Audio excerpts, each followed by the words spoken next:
Welcome to the session that is, as you already know and can see, women-oriented. Women and social activism in the new media era.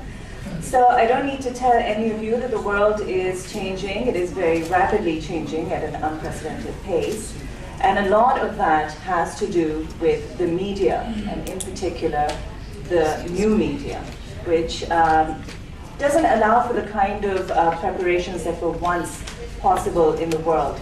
And one has to respond accordingly. In fact, the new media also responds accordingly and is so therefore constantly fluid. One of the things that I want to bring up with regard to the new media, and of course being in Pakistan, I'm sure everybody's going to do that, is of course the example of Suhaib Akhtar, who I won't say unwittingly because he takes umbrage at that, but unknowingly tweeted the Abbottabad raid. So the significance of the new media cannot be ignored. And social activism is something that is also evolving, as is the influence of the new media on it. For that, we've got this wonderful panel right here. I'm going to make introductions, brief introductions to everyone. Sabine Mehmood is the founder of a not-for-profit organization called Peace Niche, but we all know and love her for T2F, which is her brainchild. It is a cafe, but it's also a space that encourages, cultivates, and nurtures thought, creativity, literature, and the arts, talent, and much fun all year round. She's been working with digital technology and the new media since she was 15, and when it really was the new media. Sabine has been an activist for over 20 years, having posted a photograph of herself from 1990 recently, presenting that as proof. And she has an anecdote to go along with it, which I'm going to ask her to share with us. So she believes that if you want change, you have to make it happen, and you must keep at it to make it possible. Sana Salim. No, of course, she's always visible. Sana Salim is the co-founder of Gawahi.com, a site that aims to archive digital stories of abuse, survival, and resistance. See how that trips off my tongue, because you all know why. It's a... The full disclosure, you should say why. Because I'm a co-founder of Gawahi.com. It is a crowdsourced website that launched a few months ago, but has been nominated for an award. I'm saying all of this to Sana Salim's credit, and has been covered extensively in the national and international online, print, and broadcast media. Sana made her mark in the online world with her blog, Mystified Justice, Global Voices, and Dawn.com blog, where she writes hard-hitting, critical opinion pieces. As a blogger, she has been on television in Pakistan and the world to talk about the need for ordinary citizens to speak out. That is also the agenda of Gawahi.com. Jahan Ara is the president of the Pakistan Software Houses Association. Many of us have listed Jahan Ara in our contacts list as Jahan Ara Pasha. So synonymous is she with the Pakistan Software Houses Association, and so alive is the entity Pasha because of her work with it. Jahan's association with the online world is extensive, but her work with online activism has been creating a buzz lately, especially for the last couple of years. Along with a few others, Jahan has been part of a campaign called Take Back the Tech, an online activism initiative that argues that the internet is a space where women are harassed and need security, as are most spaces in this world.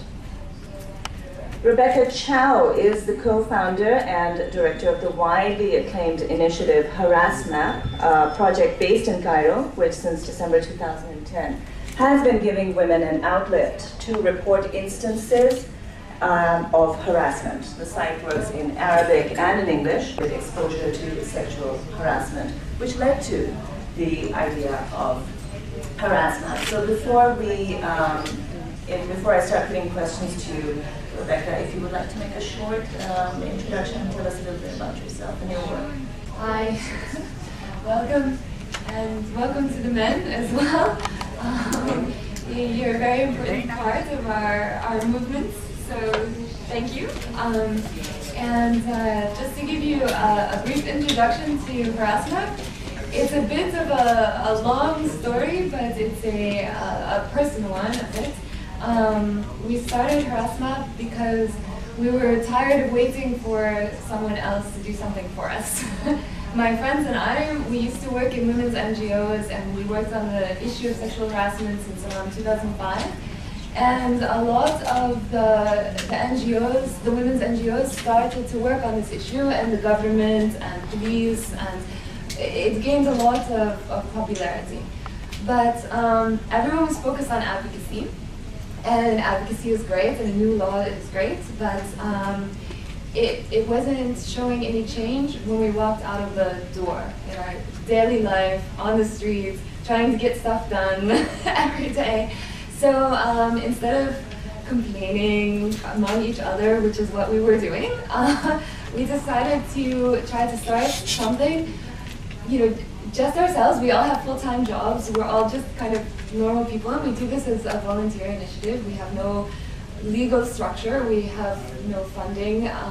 So we're still learning, and it's still a bit rough, and we're still growing.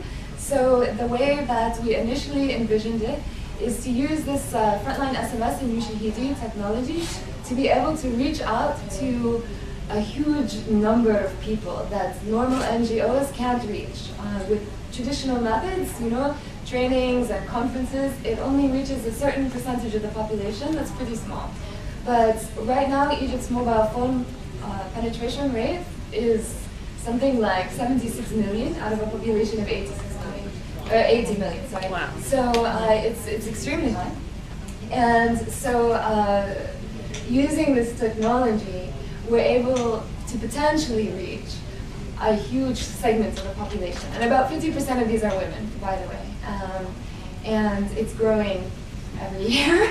And the technology, the smartphone technology, is giving even more people access to the internet than the statistics say. By SMS, by the web, by email, Twitter, Facebook, basically any way they can. And each report gives a response with a referral to services. So there are NGOs that give free services like legal aid, how to make a police report, psychological counseling, self-defense, and no one knows about them. They're great services, no one knows. So we respond to each report with a referral number. Then we map each report, and this map makes it very easy to understand the problem, to highlight the reality of the situation without anyone having to read anything. And if they want, they can click on the dots and read the text of the reports, which are SMSs, so it's pretty short and has a big impact on people because it's also sent when people are harassed. So they're kind of angry. So the reports are kind of dramatic. Then we use the map to identify areas to do community outreach. We didn't want this to be a purely online initiative. We wanted to interact with people as neighbors, as members of the community. So we take the areas with high harassment and we go to them and ask people to be watchful against harassment and to speak out against the harasser. So this addresses our two biggest problems, that everyone ignores harassment and that people criticize the victim rather than the harasser. And this is against Egyptian tradition and Egyptian culture. So it's been actually pretty successful, and we've had a lot of demand to expand outside of Cairo, to expand globally, to start research projects based on our crowdsourcing, and work with a lot of these new post-revolutionary groups on building outreach in different areas. So it's really exciting, but I'm hoping to learn from my fellow panelists and all of you because we're struggling administratively to meet these needs right now. So it would be great to share ideas and hear your feedback. Yeah, I'd like to expand a little on what you said about what I do, because I don't like to be sort of pegged into Pasha alone. And although I know that that's the major time that I'm supposed to be spending on anything. But as I've always said, whenever I attend any civil rights or human rights event or group discussion that don't look at me as a business person, because sometimes I feel I'm the enemy. Business people are also individuals, and sometimes they're women, sometimes they're men. They're also people with a lot of ideas. They're passionate about a lot of things. And so I like to be seen as holistically as possible. And what I'm passionate about is a lot of things, and one of them is Take Back the Tech, which is basically an initiative that many of us became a part of. Sana, Sabine, Naveen's been part of it, Faria here, Jamal. Yes, there are men who are part of this initiative as well. And the idea is to harness technology to try and end violence against women. So violence is a very broad term, which includes harassment, both online and offline, and to try and use technology to empower women. So this includes NGOs who are already working in the space of women activism and women support, who actually don't know how to use technology to connect with each other and try and support each other. Also to try and spread the word regarding the kind of harassment that's taking place. Now with new technologies, there are new forms of harassment. And how to protect yourself online from those and not allow that to sort of isolate women from all this new media that is taking place. Because what tends to happen, especially in countries like Pakistan, where women are already told you can't do this or can't do that, or you're not capable of doing this, as soon as something bad happens, using technology, many brothers, fathers, husbands, you name it, any male relative says, oh, you know, this technology is dangerous, women should not be allowed there. And so, you know, my sister, my daughter, so-and-so cannot be exposed to this because she's in danger, I need to protect her. And that keeps us away from the positive aspects, which is education, which is advocacy, which is connecting, networking, all that, which is what this entire thing is all about.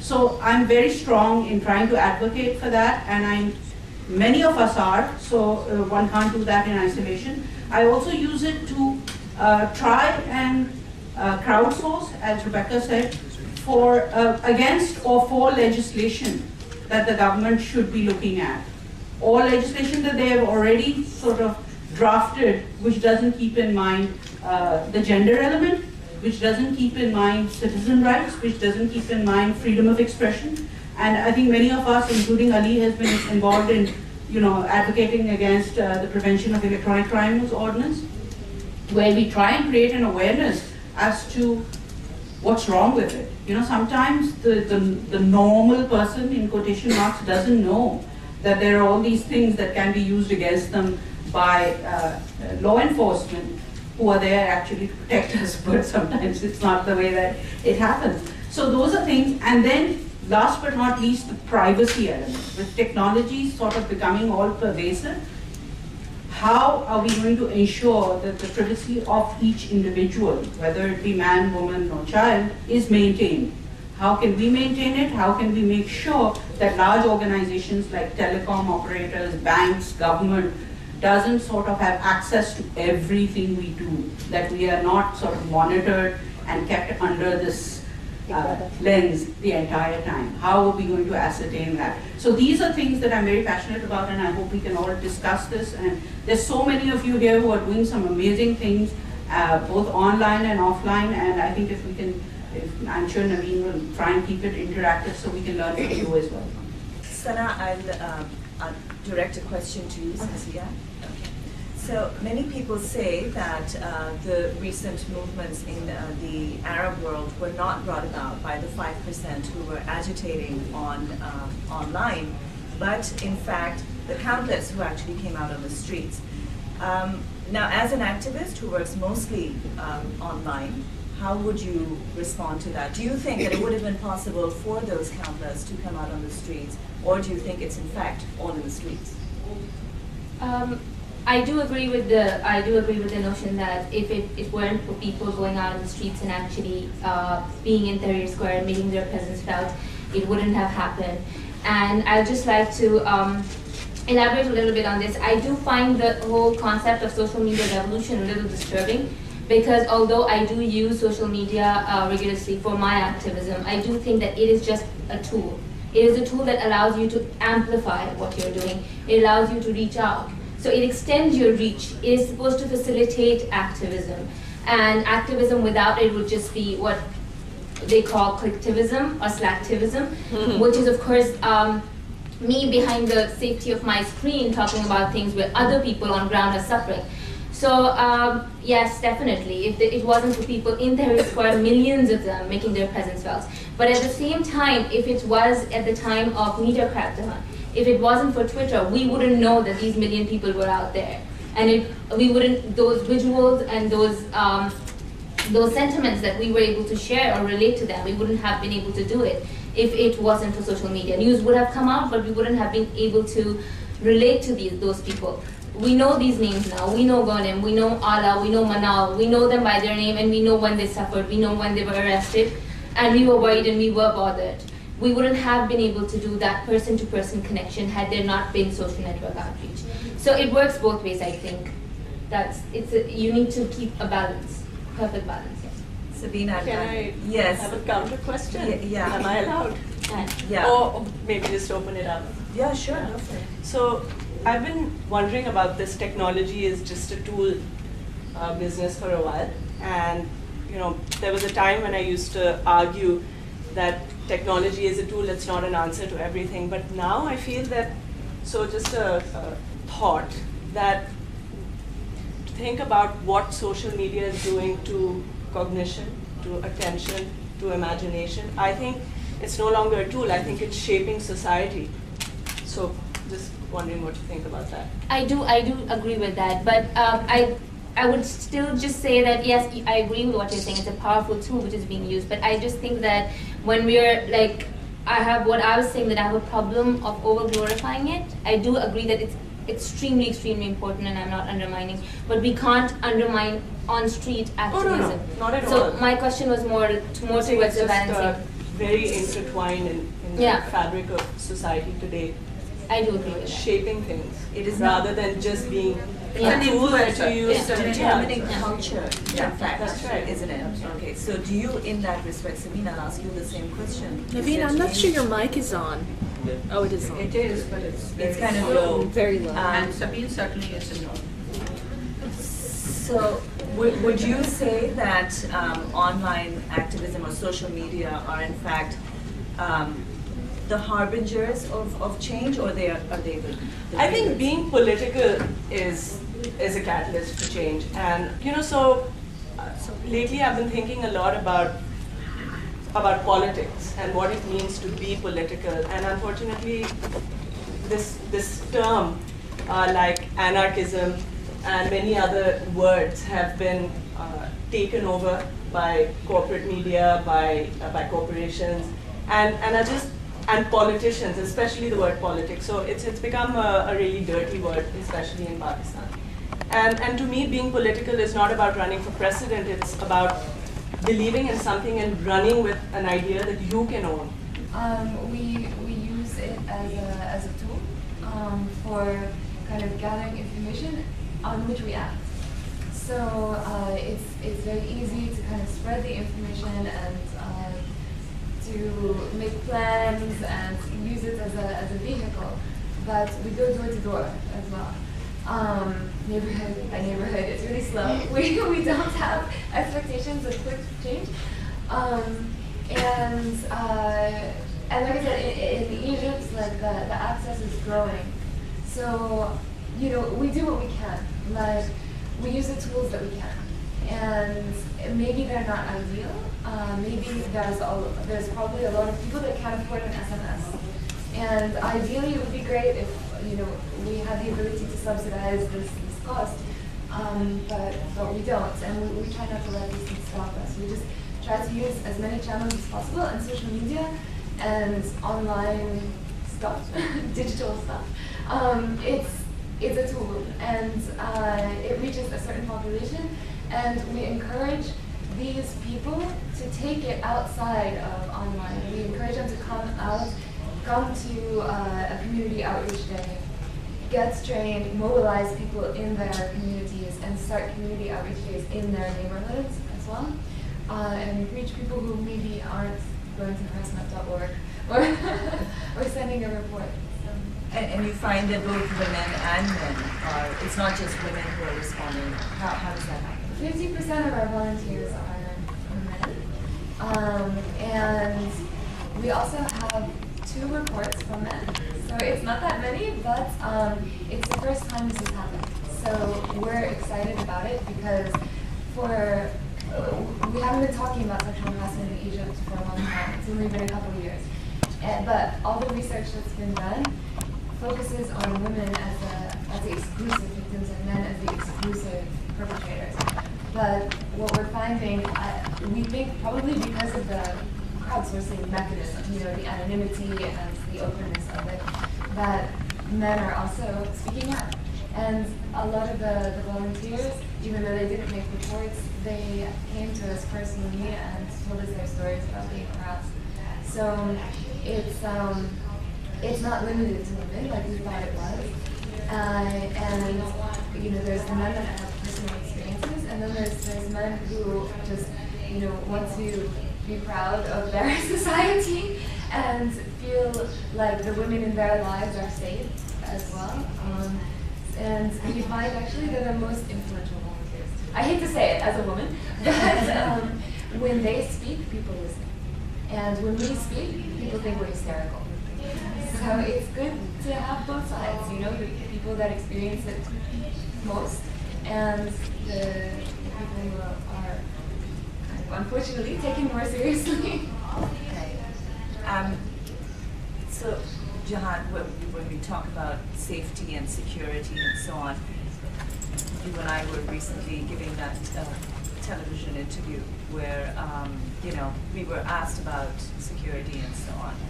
And, I became interpolated and I was like, no, the internet is perfectly fine and everybody should be on it and it shouldn't be exclusive to men, or that women should not be on it.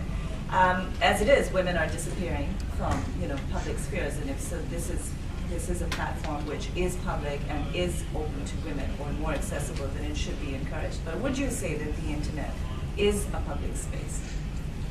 Oh yeah, I think there's no debate about that. I think the internet has allowed women a voice which perhaps many of them didn't have. There were some women who have always been vocal in the public space, whether they were discouraged or not, because they were brave enough, but not all of us are brave enough.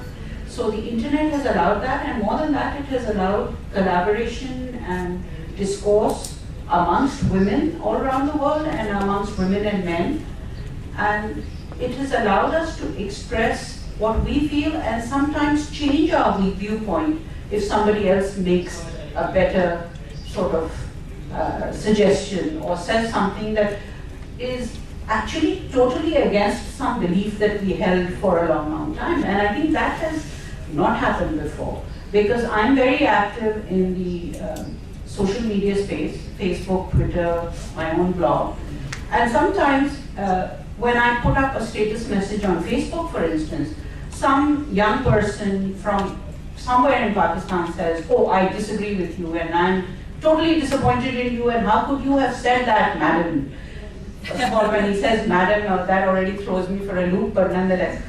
But I have then the opportunity to respond to him or her on Facebook and explain my point of view and actually have a discourse there, although I may not have ever met them.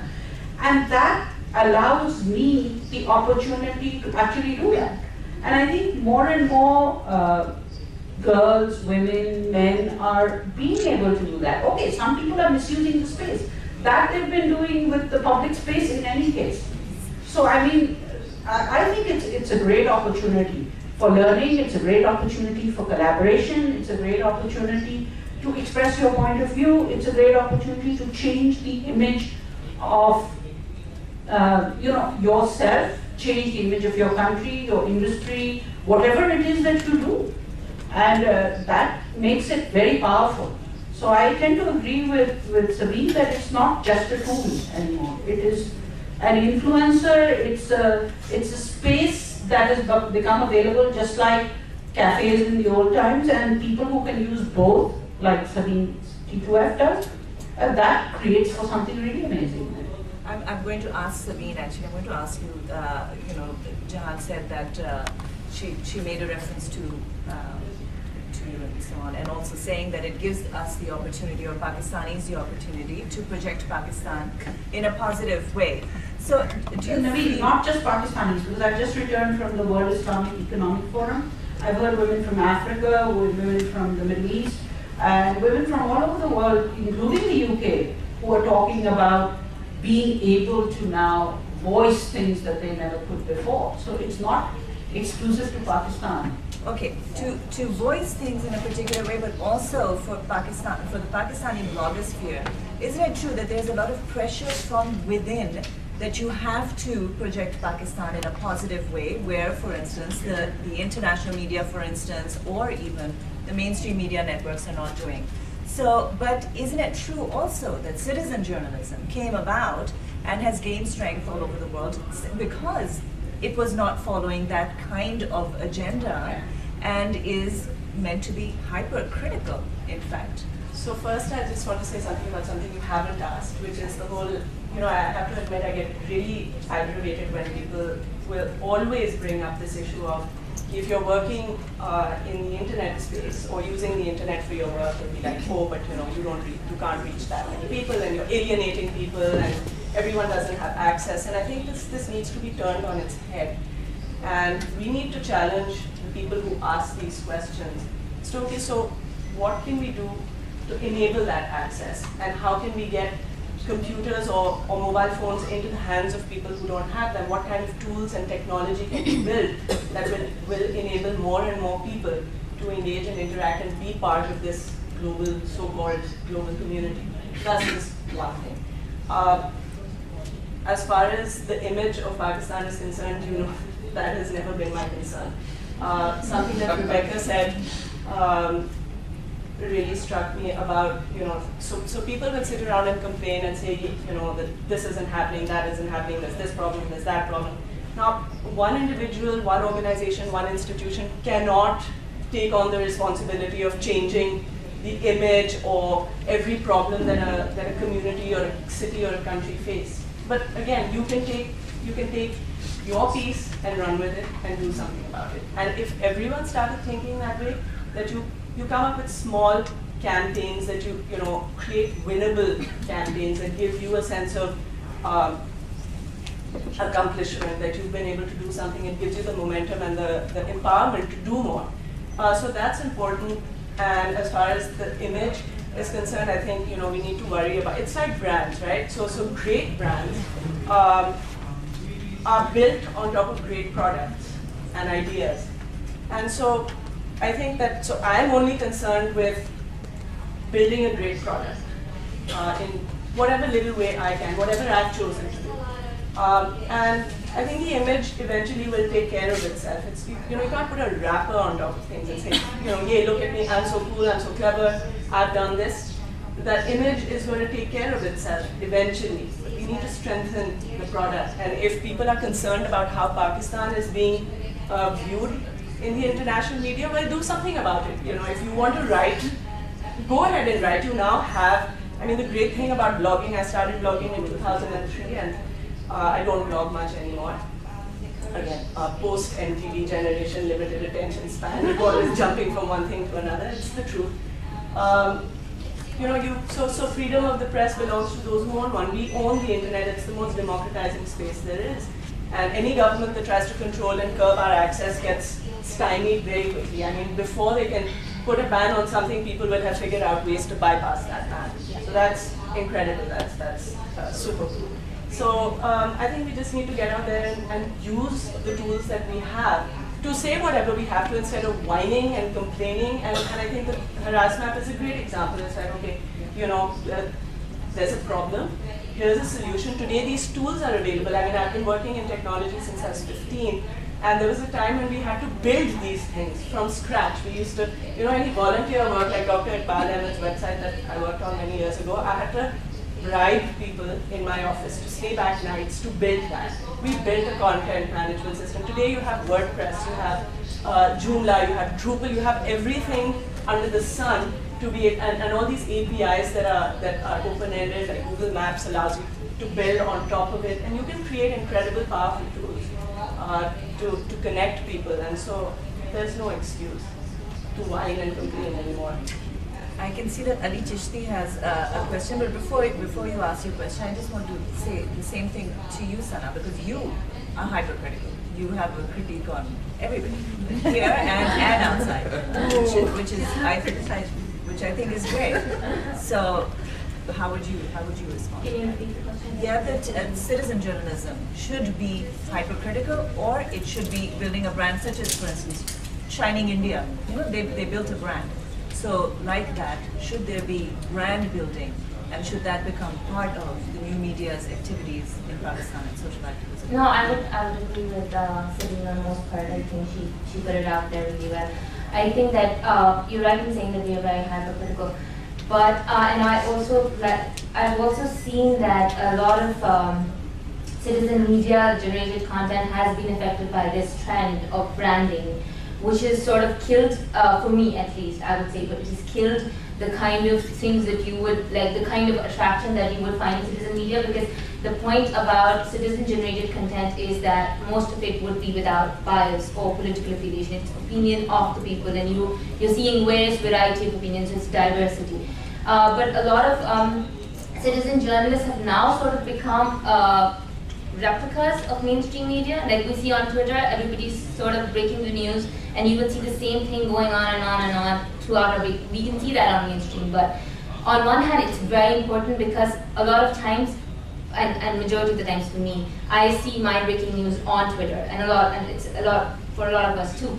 But that also includes sensationalism, which has become a part of citizen media now, and it's much more harder to counter that because there are so many people. You can't, like with sources, you can say, oh, there's a source by Geo or Don. With that, you can't. So I don't think that there should be branding at all. Of course, there's various campaigns that are working for something, there are movements and all that. But I really don't think that it should be completely apolitical and no branding at all. Ali. Yes, one of the topics we can discuss is about electronic harassment, and apparently that's a very important thing which I've actually, I've been online since the chalk days and since '97. Veena is there. One of the examples I would like to give is, something happened to Sana once. There's apparently a Lashkar-e-Taiba guy on Twitter who was harassing her.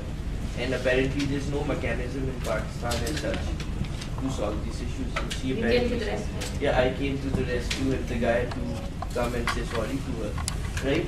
But the thing is, why do you guys, especially from the woman has to go to individuals who seek help, but there's no mechanism. I think Jahara is sitting there. Of course, there's something called the e-policing network, which the Sindh police has just set up. Just a suggestion that me, Jahara, and Sabine could work in this, that we could go and we just set up. Salim Shahzad was a friend of mine, and we just made sure that somebody from the journalist community now sits there. So if somebody is harassed, you can call the e-policing network, and there's somebody who would actually coordinate with the Interior Ministry or to the local police station. So just an idea that if we could all work together, we could have our own rep from Gawahi or ETUF or somebody sitting at the e-policing. If somebody is electronically harassed, which is now a problem now, because since the internet and the Twitter is so open, and we could solve our problems. I think we have a model right here, which Yes, is harassment, indeed. which is all about harassment, right? But that has to be linked with a proper institution, right? You can report it, but it doesn't. With problems like things like harassment, is that you make those websites, but they don't have coordination with the Interior Ministry of the police. That's fair. The problem is, he says, even when they have a report of cyber harassment of any sort, they can't do anything about it because no legislation exists right now. So he says, I can't do anything about it. but we can certainly sit down and discuss with the IT minister and the CCPO Karachi in terms of SIN especially, because there's already e-policing which has been set up, right? This is for the purpose. Even if the FIA doesn't have the powers to, do it, but at least, there has to be a coordination of phone call from a headquarters on the practical stuff would solve a lot of issues. Can I make a suggestion? Yeah. Part of what we do is raise the profile of this issue. This wasn't an issue that people could admit or talk about before, and once they started and it became more high profile, then the authorities started responding. So we don't have an e-police either. We had no mechanism for phone harassment. Phone harassment is a big thing. Yes. Here. And Facebook and stuff like that. We've gotten reports of harassment via Facebook, and the first thing that people do is they put all the identifying information on the report, so then it goes around, and we have a lot of hits on our website. So people get embarrassed, and it goes out over Twitter, and it's a small community still in Egypt. Like we have a large population, but everyone kind of knows everyone else. So when you put the name and what the person did out in public, everyone knows, and they get a reputation, and it goes against them. But also because harassment got a lot of attention or participation or whatever, the Ministry of Communication contacted us by Facebook 2 weeks ago, and it used to be impossible to get a meeting with the minister, but the minister requested that we meet with him to talk about things like this. And UN Women, wants to coordinate with the police. We don't have police right now because after the revolution they didn't really come back. So There's no police in Egypt? There's police in wealthy areas, but as a systematic police presence, no.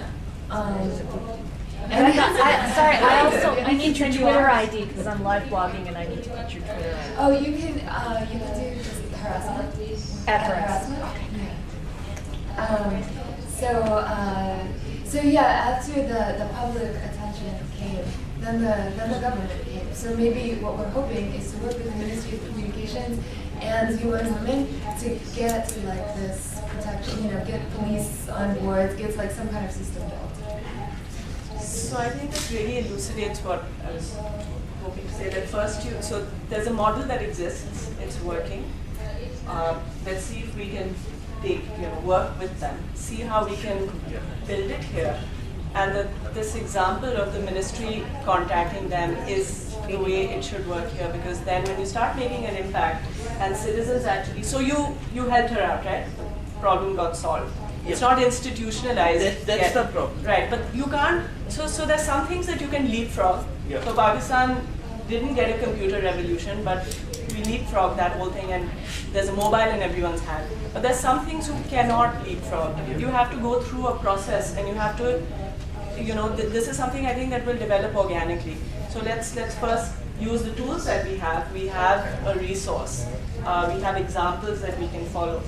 Because just going to someone and saying, oh, we need this, well, there are many things we need that the state is not delivering. So I think let's see how citizens can bridge the gap and let it become a model, however small. Yeah, I suggest a small committee, and I could chip in some money if you want to start something That's like very that. kind of you. But there's also, you could always hook up with CPLC, for instance. I mean, where the state has left a void in Pakistan, there has always been an alternative that has been created by the citizens. So, isn't that true? Hi, I'm Munera Ahmad. I'm actually not a blogger, I'm a Twitter user. Hi. I'm following all of you, really. I'm following all of you, and perhaps I am the voice of the citizen right here, and I'm in this room just to ask one question. I follow all the female social activists, and I have a very simple question. Aren't you guys scared? No. No. Scared? No? They make people scared. No, I mean, honestly, or are you as scared as a man would? I mean, is there a difference to the kind of risks that a woman can have in Pakistan? I mean, no. A woman can have perhaps multiple more risks all over the world. It's not just in Pakistan. When we come back late at night, we obviously take care, we have security or somebody with us. But there are so many incidents with women. Doesn't it scare you to be so open-minded? I'd love to be one of you. I'd love to be one of you. Perhaps, honestly speaking, perhaps I don't have the guts of that, and I'm being very honest here. So, how do you take care of that? Perhaps there's no fear inside.